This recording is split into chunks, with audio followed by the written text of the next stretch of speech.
Sir court फैसला करेंगे, हम कोर्ट के साथ हैं और अदालतों पर पूरा एतमाद है, जिसकी वजह से मैं आया हूँ यहाँ पर। अच्छा, आप क्या समझते हैं ये केस आप पे किस तरह क्यों बना?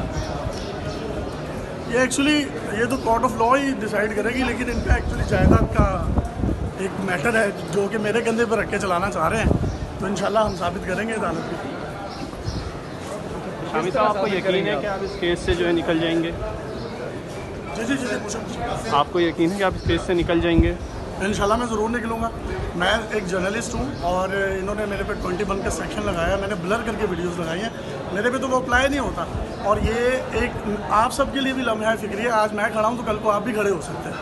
21 का सेक्शन अब मैंने ब्लर करके एक चीज़ लगाई है जर्नलिज्म के नॉर्म्स और एथिक्स को मद्देनज़र रखते हुए, तो उसके बावजूद भी अगर इनकी तरफ से मैं फिर भी अपने लॉयर से कंसल्ट करेंगे।